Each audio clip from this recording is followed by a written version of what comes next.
యాదాద్రి భువనగిరి జిల్లా భూతాన్ పోచంపల్లి కాంగ్రెస్ పార్టీలో ముసలం మొదలైంది. పార్టీలో అంతర్గత విభేదాలు చెలరేగాయి. కాంగ్రెస్ సీనియర్ నాయకుడు బండారు ప్రకాష్ రెడ్డి సస్పెన్షన్తో ఇది బయటపడింది. 10 ఏళ్లకు పైగా పార్టీకి పనిచేసిన తమ నాయకుడిపై ఎందుకు చర్యలు తీసుకున్నారని ప్రకాష్ రెడ్డి వర్గీయులు ప్రశ్నించారు. ఇటీవల జరిగిన మున్సిపల్ ఎన్నికల్లో ప్రకాష్ రెడ్డి కీలక పాత్ర పోషించారని గుర్తు చేశారు. కోఆప్షన్ మెంబర్గా అవకాశం ఇవ్వాలని స్థానిక ఎమ్మెల్యేను కోరారు. ఆయన అనుమతితోనే నామినేషన్ దాఖలు చేశారు. ఆ తర్వాత ఏదో కారణాలతో విత్డ్రా చేయించారు. దీంతో వివాదం మొదలైంది. సర్పంచ్, మున్సిపల్ ఎన్నికల్లో పార్టీకి వ్యతిరేకంగా పనిచేసిన వారిపై చర్యలు తీసుకోకుండా పార్టీ గెలుపు కోసం పనిచేసిన ప్రకాష్ రెడ్డిపై సస్పెన్షన్ విధించడం సరికాదని ప్రకాష్ రెడ్డి వర్గీయులు ఫైర్ అయ్యారు.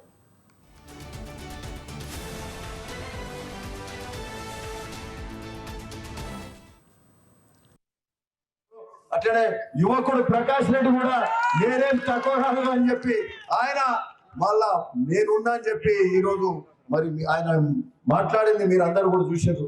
మరి ఆయనకున్న ఆవేశం, ఆయనకున్న తపన, ఊరు అభివృద్ధి చేయాలనే ఆలోచన ఉన్నటువంటి ప్రకాష్ రెడ్డి మరి ఈ రోజు వీళ్ళిద్దరు నాయకులు కూడా మంచి అభ్యర్థులను నిర్ణయం చేసుకొని మీ ముందుకు ఇక్కడ నవనీత వేణుగౌడ్ అట్లనే మరి కొడమూడు ఎల్లాస్వామి అభ్యర్థులుగా మీ ముందుకు తీసుకొచ్చి వాళ్ళు కలిసి పనిచేసి వీళ్ళిద్దరిని గెలిపించే కార్యక్రమం ఈరోజు చేస్తారని చెప్పి ఈ సందర్భంగా ఆ నమ్మకం ఉన్నదని కూడా చెప్తా ఉన్నారు.